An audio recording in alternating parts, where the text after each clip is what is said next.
Dios te bendiga, querido hermano, querida hermana. Te habla el Padre Andrés Valdés. Hoy quiero acompañarte en una pregunta que suena sencilla, pero por dentro quema. ¿Los pecados de mi juventud de verdad están perdonados? Te confieso algo. He escuchado esa frase muchas veces. A veces la dice un hombre mayor, con la voz rota, como si todavía estuviera en aquella noche de hace 40 años. A veces la pronuncia una madre que ya tiene hijos grandes, y sin embargo, lleva dentro un peso que nadie ve. Y a veces me lo pregunta alguien joven, que recién empieza a comprender que algunas diversiones no fueron tan inocentes y que ciertas decisiones dejan huella. Quizá tú también cargas con un capítulo que te gustaría arrancar de tu historia. Los excesos, el alcohol, la ira, una relación que no fue limpia, mentiras, traiciones, algo que dañó a alguien que confiaba en ti, o una decisión que hoy te duele solo de nombrarla. Y ahora miras tu presente y dices, Padre, he cambiado, rezo, voy a misa, me he confesado, pero ese pasado vuelve como un fantasma. ¿Y si Dios no me lo perdonó del todo? ¿Y si lo tiene anotado? ¿Y si un día me lo echa en cara? Escúchame bien, con calma, como si estuviéramos sentados frente a frente. No existe un pecado de juventud que Jesús no pueda perdonar si hay arrepentimiento sincero y lo pones en la luz del sacramento. No hay uno. El problema, casi siempre, no está del lado de Dios. Está del lado de nuestro corazón, de nuestra memoria, de nuestras emociones, de la vergüenza que se pega a la piel como humo. Nos pasa que imaginamos a Dios como a un maestro severo. Sí, te perdoné, pero me acuerdo. Te dejé pasar, pero quedó marcado. Y ese no es el Dios que Jesús nos revela. Jesús nos muestra al Padre que corre hacia el Hijo pródigo. El Hijo vuelve con el olor de sus errores, con la ropa sucia de una vida desordenada. ¿Y qué hace el Padre? No saca una libreta, no dice, siéntate y hagamos la lista. Corre, abraza, besa, pone un anillo, viste con dignidad, celebra. El Padre no niega la verdad, pero su amor es más grande que la memoria del pecado. Aquí está el centro. Cuando tú te confiesas bien, cuando dices la verdad sin excusas, cuando hay dolor por el mal cometido y deseo real de cambiar, en el momento de la absolución ocurre algo objetivo, aunque tú no lo sientas. La sangre de Cristo toca ese punto concreto de tu historia, ese instante que te da vergüenza, esa elección que quisieras borrar. Y el Señor dice, esto lo cargo yo, ya no es tu condena, es mi cruz. Entonces, ¿por qué a veces seguimos sintiéndonos culpables, incluso después de la confesión? Porque confundimos culpa con herida. La culpa es una realidad espiritual. Había una deuda y fue perdonada. Punto. Pero la herida puede quedar. Puede quedar la tristeza, la vergüenza, el miedo, las consecuencias, los recuerdos que aparecen cuando menos lo esperas. Es como una operación. El médico quita el tumor. La operación fue un éxito, pero queda la cicatriz.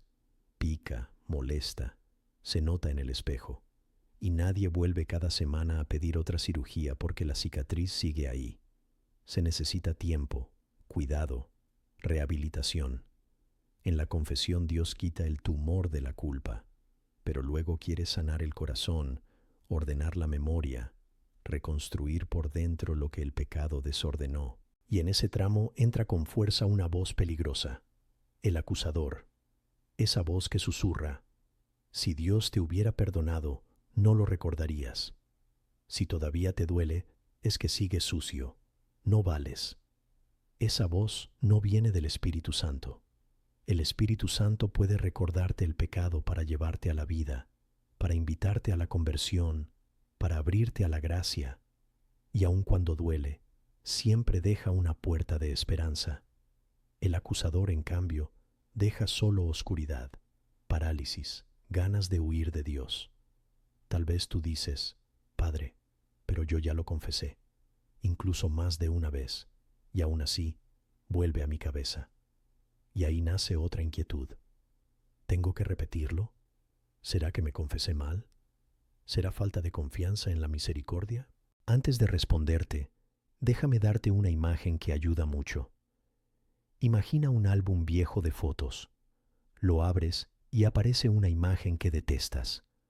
Tu cara en una etapa que no soportas, una persona a la que heriste, un momento que te avergüenza. ¿Qué haces con esa foto? Puedes cerrar el álbum y esconderlo, pero seguirá ahí.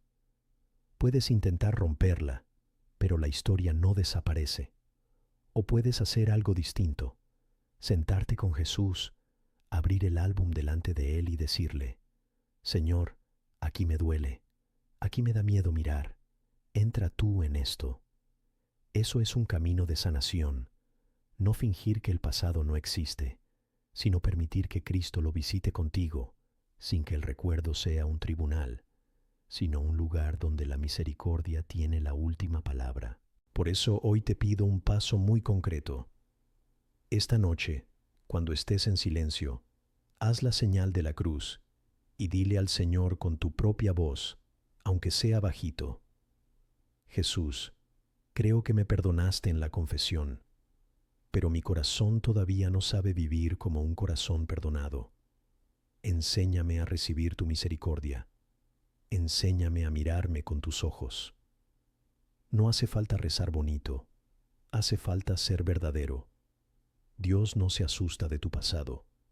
Él estuvo allí incluso cuando tú no lo buscabas. El que tiembla ante la verdad eres tú. Y sin embargo, la verdad, en manos de Cristo, no humilla, libera. Y ahora sí, entremos en lo más práctico, porque sé que quieres respuestas claras, no solo palabras que consuelan. Hay una pregunta que aparece una y otra vez en el corazón del que carga con los pecados de juventud, y quiero tomarla en serio, sin atajos. ¿Qué hago si ya me confesé, ya escuché la absolución, y aún así por dentro sigo sintiéndome culpable, como si fuera un impostor, como si todavía estuviera sucio? Mira, si esa es tu pregunta, entonces estás tocando un punto muy humano y muy espiritual a la vez. Porque una cosa es haber sido absuelto, y otra cosa es haber aprendido a vivir como absuelto.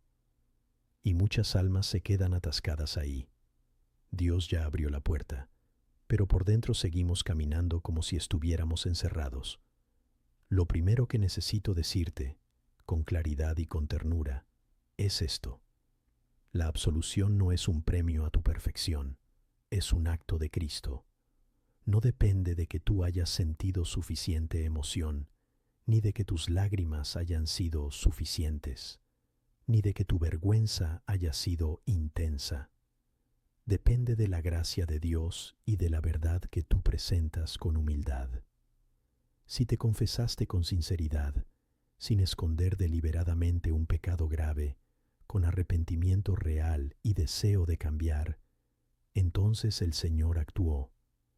Y cuando Dios actúa, lo que Él hace no es a medias. A veces el problema es que vivimos la fe como si fuera un termómetro de sentimientos.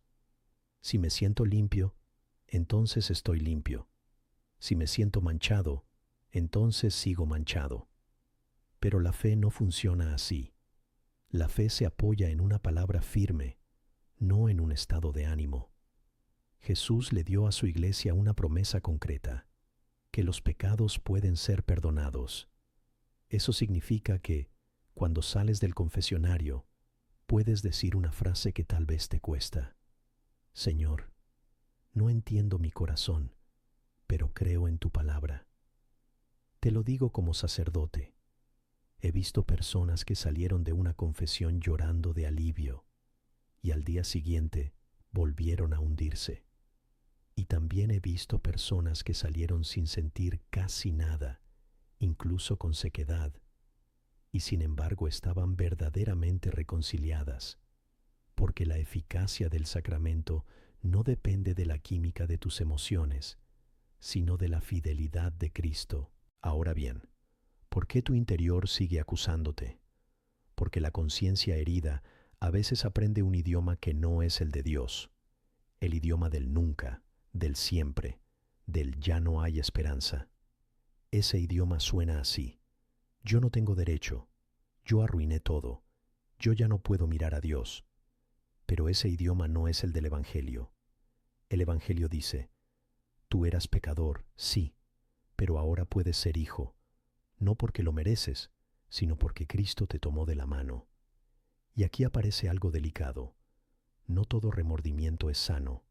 Hay un dolor bueno que te lleva a Dios, que te hace humilde, que te hace agradecer la misericordia. Pero hay un dolor venenoso que te encierra, que te aplasta, que te hace mirarte a ti mismo como si tu pecado fuera más grande que la cruz. Ese dolor venenoso suele venir disfrazado de piedad. Padre, yo solo quiero ser muy serio con mis faltas, pero por debajo es orgullo herido, es querer pagar lo que Cristo ya pagó. Déjame hablarte con una imagen. Imagina que alguien te regala una deuda cancelada, un documento firmado, sellado, real, y tú lo miras y dices: no, no, no puede ser. Déjame pagar igual, déjame sufrir un poco más, déjame demostrar que estoy arrepentido. Suena responsable, pero en el fondo es desconfiar del regalo. Con Dios pasa algo parecido.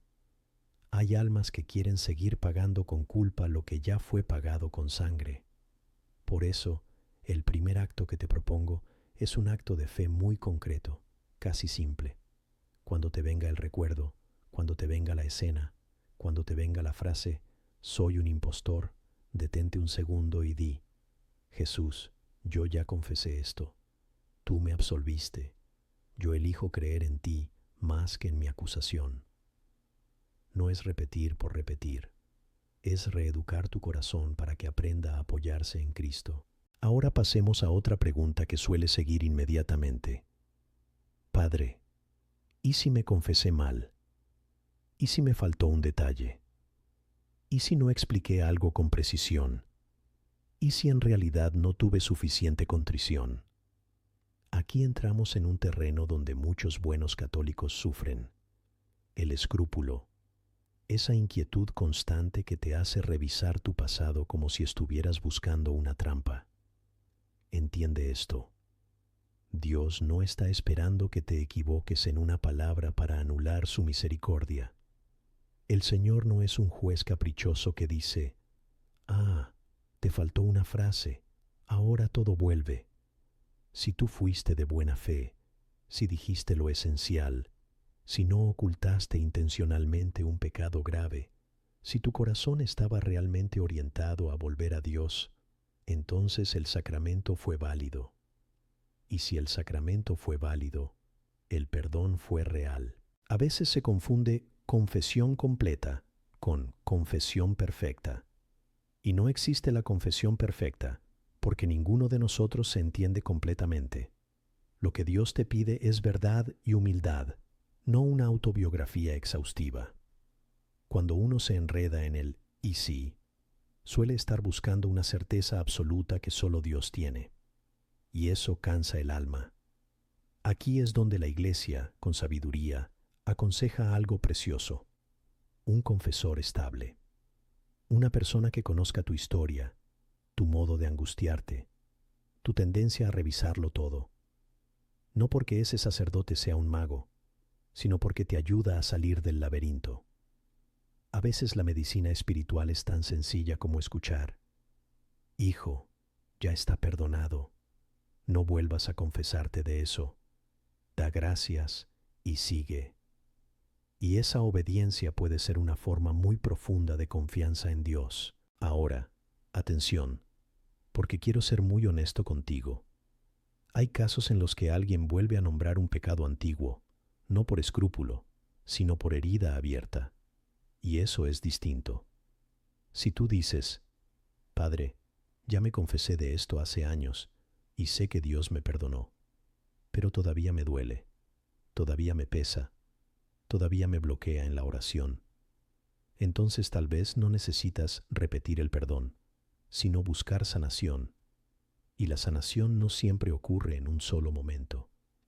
En esos casos, puedes decirlo al confesor con claridad. Padre, esto ya fue confesado. No lo repito por falta de fe, sino porque quiero que el Señor sane la herida. Y ahí la confesión se vuelve también un lugar de acompañamiento, de luz, de oración, de dirección.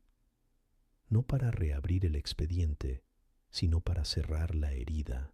Y luego aparece otra pregunta más dura. Padre, ¿qué pasa con las consecuencias? Porque sí, Dios perdona, pero mi vida quedó marcada. Yo rompí algo, perdí algo, herí a alguien, y eso ya no vuelve. Aquí entramos en un punto donde muchos se confunden. El perdón de Dios no siempre elimina las consecuencias temporales. No porque Dios sea vengativo, sino porque la vida tiene un orden y nuestras decisiones dejan huella. Si rompes un vaso, puedes pedir perdón, y el perdón es real, pero el vaso sigue roto. Habrá que recoger los pedazos. A veces se puede reparar, a veces no. Y ahí, en ese trabajo de recoger pedazos, Dios también está contigo. No para decirte, te lo mereces, sino para decirte, no estás solo, vamos a reconstruir lo que se pueda, y lo que no se pueda, lo llevaremos juntos. Esto abre una palabra que a algunos les asusta, pero que es muy evangélica: reparación. Reparar no es comprar el perdón. El perdón ya fue dado gratis. Reparar es permitir que la gracia transforme también lo que quedó afuera: relaciones, hábitos, responsabilidad, justicia. A veces reparar significa pedir perdón a alguien, a veces devolver un dinero, a veces reconocer una mentira, a veces aceptar con humildad que el otro no está listo para reconciliarse, y aún así seguir orando, seguir respetando, seguir buscando el bien. La reparación es parte del camino de la verdad. Y aquí llegamos a un nudo interior que pocos confiesan en voz alta. Hay personas que creen que Dios les perdonó, pero ellas no se perdonan a sí mismas. Y entonces llevan una especie de condena personal como si fuera un acto de justicia. Si yo sigo castigándome, entonces soy serio. Si me permito la paz, entonces soy ligero. Pero eso no es humildad, es prisión. Dios no quiere que vivas como un penitente sin resurrección. Mira, la verdadera humildad no es decir soy basura. La verdadera humildad es decir sí, pequé, sí, hice daño, pero Cristo es mi Salvador. Y si Él dice perdonado, yo no tengo derecho a contradecirlo con mi desprecio. Hay una frase que a veces digo en dirección espiritual: no te exijas ser más severo que Dios, porque cuando te niegas a perdonarte, en el fondo estás diciendo que tu criterio pesa más que la misericordia divina. Y para avanzar de verdad, hay algo que suele ser necesario: sanar la memoria, no borrar la memoria. La memoria no se borra como con una goma. Sanar la memoria significa que el recuerdo ya no te gobierne, ya no te humille, ya no te separe de Dios. Significa que puedas mirar tu pasado y decir: aquí caí, sí, pero aquí también me levantó el Señor. ¿Cómo se sana la memoria? Muchas veces con una oración muy sencilla, muy concreta, que te invito a probar. Cuando venga un recuerdo doloroso, no entres en pánico, no corras, no te insultes. Haz lo contrario. Respira y di: Jesús, entra conmigo en este recuerdo. Imagínalo presente, no como un espectador que te acusa, sino como un médico que te atiende. Y pregúntale desde el corazón: Señor, ¿qué quieres decirme aquí? ¿Qué verdad quieres poner donde antes solo había vergüenza? A veces sentirás paz, a veces no sentirás nada, pero poco a poco el recuerdo deja de ser un cuchillo y se vuelve una cicatriz. Existe, pero ya no sangra. Y hay una última dimensión, muy profunda, que suele estar conectada con los pecados de juventud, las heridas que recibiste, porque muchas caídas no nacen de la nada. Hay pecados que brotan de un vacío, de una traición, de una falta de amor, de una violencia, de una soledad. Esto no justifica el pecado, pero explica por qué el corazón buscó salidas torcidas. Y aquí el Señor te invita a una libertad más grande, no solo recibir perdón por lo que hiciste, sino también permitir que Él toque lo que te hicieron.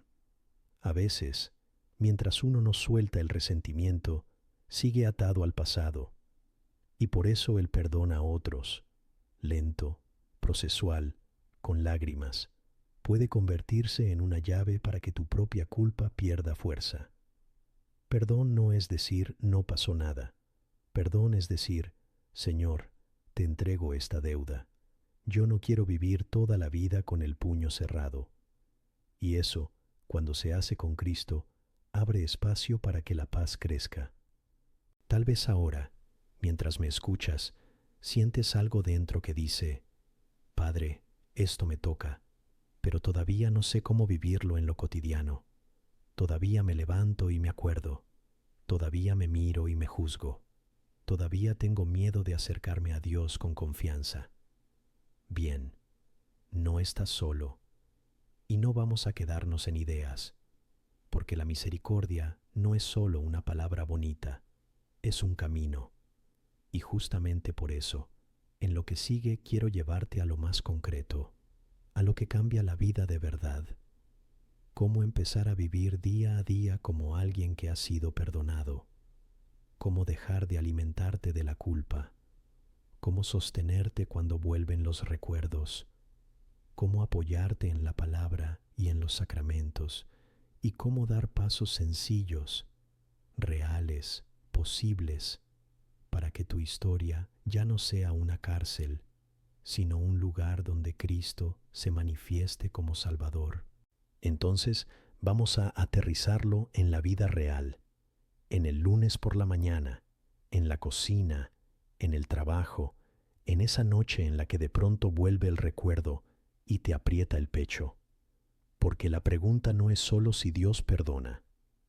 La pregunta es cómo vivir sin arrastrar cadenas, cómo caminar con la frente en alto sin negar la verdad, pero también sin negar la misericordia. Lo primero que quiero que entiendas es que la vida del cristiano no consiste en no tener pasado, sino en no dejar que el pasado tenga el mando. El demonio es especialista en una estrategia. Si no puede hacerte caer de nuevo en el mismo pecado, intenta algo más fino, más silencioso, que vivas siempre mirando hacia atrás, con culpa, con vergüenza, con esa sensación de que nunca podrás ser plenamente de Dios.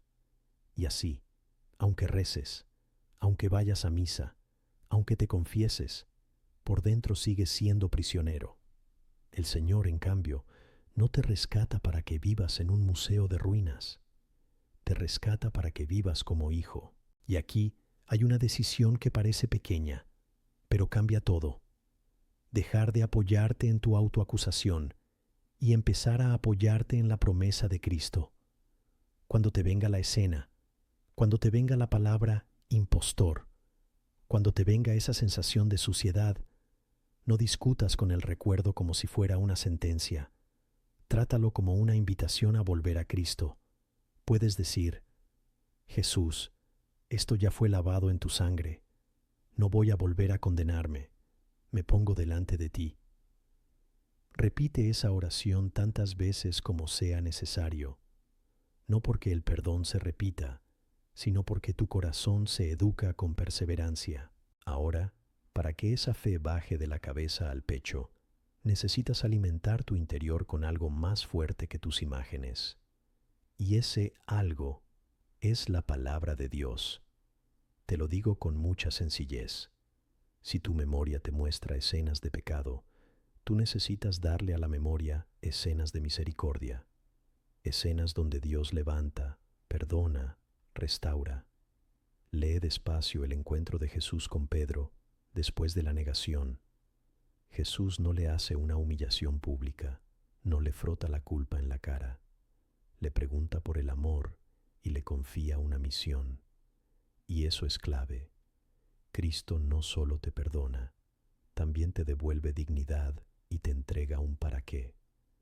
Cuando una persona descubre su misión, la culpa pierde terreno.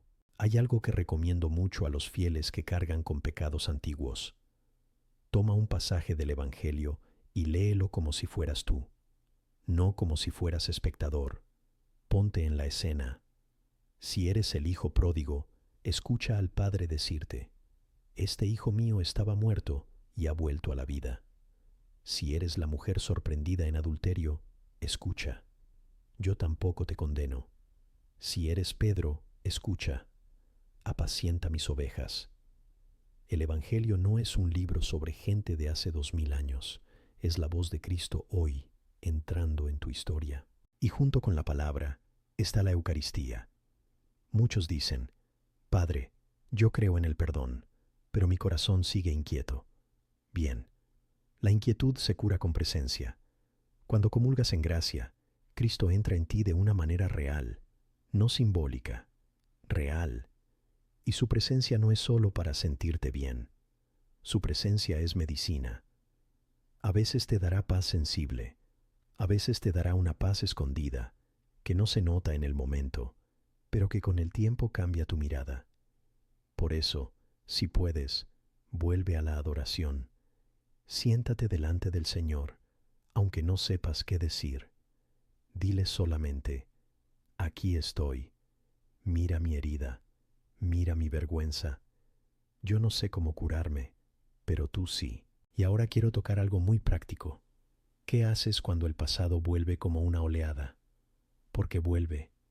Un olor, una canción, una calle, una fecha, un aniversario, una noticia, una conversación, y de pronto la mente abre la puerta y te lanza a la escena. En ese momento hay dos caminos. El camino viejo es correr, entrar en pánico, insultarte por dentro, castigarte, encerrarte. El camino de Cristo es detenerte y convertir ese instante en oración. No es magia, es disciplina espiritual. Puedes decir: Jesús, te entrego este recuerdo. No lo quiero usar para condenarme. Quiero que tú lo transformes. Y luego, si te ayuda, imagina al Señor presente en esa escena del pasado. No para aprobar el pecado, sino para sostener al pecador. Tal vez tú, en aquella etapa, estabas perdido, herido, buscando amor donde no lo había. Cristo no te mira con asco. Cristo te mira con verdad y con compasión. Esa mirada, repetida en la oración, va sanando la memoria. Pero también hay que hablar con honestidad sobre la reparación, porque vivir como perdonado no es decir: ya está, no pasó nada. No, pasó. Y si pasó, la gracia quiere ordenar lo que se pueda ordenar. A veces reparar significa pedir perdón a alguien, a veces reconocer un daño, a veces devolver lo que no era tuyo, a veces comprometerte a ser distinto. Y aquí hay un detalle muy importante. Reparar no siempre produce un resultado inmediato. Tú puedes pedir perdón y la otra persona puede no querer escucharte. Tú puedes hacer un gesto y el otro puede seguir herido. No te desesperes. La reparación no es controlar la respuesta del otro. La reparación es poner tu parte ante Dios con sinceridad. El resto lo trabaja el Señor en tiempos que quizá no son los tuyos. Y hay otra reparación que muchos olvidan: reparar hacia adentro, porque tu corazón a veces quedó acostumbrado a un estilo de vida, a un mecanismo. El pecado de juventud muchas veces fue un modo de anestesiar el dolor, de llenar el vacío, de sentir control. Si no cambias el mecanismo, aunque el pecado haya sido confesado, te quedan impulsos, hábitos, caminos mentales. Por eso es tan importante construir una vida nueva con decisiones concretas. Cuidar lo que miras, lo que escuchas, con quién te juntas, qué alimenta tu imaginación. no porque Dios sea puritano, sino porque tú eres frágil y valioso. Proteger tu alma es un acto de amor, no de miedo. Quizá te estás preguntando si esto significa que nunca estarás libre del todo. No. Significa que la libertad cristiana se aprende caminando. Hay días en los que te sentirás ligero y otros en los que te parecerá que vuelves atrás. No te asustes. La santidad no es una línea recta, es una historia de fidelidad. Y la fidelidad no se mide por no caer nunca, sino por volver siempre a Cristo, rápido, humilde, sin dramatizar, sin rendirte. Ahora, permíteme decirte algo que puede sonar fuerte, pero es muy sanador. A veces lo que te mantiene pegado al pasado no es solo culpa, es también una forma de controlar la historia. Hay quien se aferra a su culpa como si dijera: si yo sigo sufriendo, sigo pagando, sigo castigándome, entonces tengo el control del daño. Pero el cristiano no controla la historia, la entrega. Entregar no es olvidar. Entregar es decir: Señor, esta es mi verdad. Yo no puedo cambiar lo que hice, pero tú puedes redimirlo.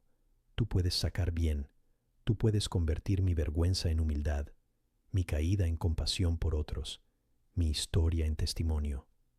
Eso es lo que el Padre León repetía con tanta sabiduría.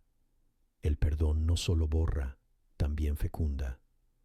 Donde antes había muerte, Dios puede hacer brotar vida. Y aquí aparece algo precioso.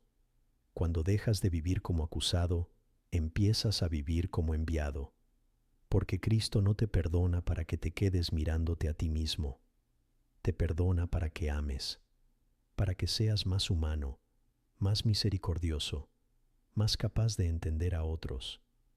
Muchos de los santos tuvieron un pasado complejo, no para glorificar el pecado, sino para mostrar la potencia de la gracia. El enemigo quiere que tu historia sea tu vergüenza eterna. Dios quiere que sea tu escuela de humildad y tu fuente de compasión. Pero hay un punto más, muy necesario: la comunión con otros. No te sanas solo. La soledad es terreno fértil para la acusación. Busca un camino de acompañamiento, un confesor estable, un director espiritual, una comunidad seria donde se viva la fe, donde puedas aprender a orar, a servir, a sostenerte cuando el ánimo cae. No necesitas contar tu vida entera a todo el mundo. Basta con no cargarlo todo en secreto. Cuando una herida se queda a oscuras, supura. Cuando entra luz, empieza a cerrarse. Y si en tu historia hubo traumas, abusos, violencia o heridas psicológicas profundas, no tengas miedo de buscar ayuda profesional. La gracia no compite con la terapia. La gracia la puede acompañar. Dios sana de muchas maneras, y una de ellas es a través de personas preparadas que te ayudan a ordenar la memoria, a desactivar la culpa tóxica, a salir del círculo de vergüenza. No es falta de fe pedir ayuda. A veces es humildad. Quiero ahora proponerte una práctica sencilla para las próximas semanas, no como una técnica mágica, sino como una escuela del corazón. Cada mañana, al levantarte, haz la señal de la cruz y di en voz baja: Señor, hoy no voy a vivir como acusado, voy a vivir como hijo. Y por la noche, antes de dormir, haz un pequeño examen de conciencia, no para torturarte, sino para mirar el día con Dios. Agradece 3 cosas concretas. Pide perdón por lo que haya que pedir y termina con una frase corta: Jesús, confío en ti. Si haces esto con fidelidad, tu interior se va ordenando. La culpa pierde su fuerza cuando la vida se vuelve relación, no tribunal. Y ahora quiero hablarte como pastor, casi como un padre. Tú tienes derecho a la paz. Sí, tú, aunque te cueste creerlo, tienes derecho a sonreír, tienes derecho a construir, tienes derecho a amar sin sentir que estás engañando a Dios. No porque tu pasado sea bonito, sino porque Cristo es bueno. Si el Señor te perdonó, vivir en paz no es arrogancia, es obediencia, es aceptar el regalo, es decir, gracias Señor, yo no lo merezco, pero lo recibo. Tal vez aún te queda una pregunta en el fondo. Padre, ¿y si nunca dejo de recordar? Te respondo, recordar no es lo mismo que estar condenado. Hay recuerdos que permanecerán, pero cambiarán de sabor. Lo que antes era veneno puede convertirse en una cicatriz que te hace humilde, agradecido, vigilante. Hay personas que recuerdan su pasado y en lugar de hundirse, oran. Señor, gracias por haberme rescatado. Ese es el punto, que el recuerdo ya no sea un látigo, sino una puerta a la gratitud. Quisiera terminar acompañándote con una oración, ahí donde estás, sin prisa. Si puedes, respira hondo y deja que estas palabras te sostengan. Repite por dentro lo que puedas, aunque sea con lágrimas. Señor Jesús, tú conoces toda mi historia. Conoces mis pecados de juventud, mis decisiones torcidas, mis heridas, mis miedos, mi vergüenza. Yo creo que en el sacramento de la reconciliación me has perdonado. Creo que tu sangre es más fuerte que mi pasado. Hoy renuncio a vivir como acusado. Renuncio a castigarme para sentir control. Te entrego mis recuerdos, mis consecuencias, mis heridas y también mi futuro. Sana mi memoria, ordena mi corazón, enséñame a recibir tu misericordia. Dame valentía para reparar lo que pueda reparar, humildad para aceptar lo que no puedo cambiar y paciencia para caminar contigo paso a paso. Hazme vivir como hijo, no como esclavo. Haz que mi historia, redimida por ti, sea fuente de compasión y de servicio. Virgen María, Madre de Misericordia, cúbreme con tu manto y llévame de la mano hacia Jesús. Amén. Hermano, hermana, no dejes que el peor capítulo de tu vida sea el título de tu vida. El título lo escribe Cristo. Y si tú le entregas la pluma, Él escribe misericordia donde tú solo veías vergüenza. Escribe esperanza donde tú solo veías ruina. Escribe futuro donde tú solo veías pasado. Que el Señor te bendiga y te guarde, que haga brillar su rostro sobre ti y te conceda la paz, y que el Espíritu Santo te dé la gracia de vivir desde hoy, no como quien arrastra cadenas, sino como quien ha sido amado, perdonado y enviado. Amén.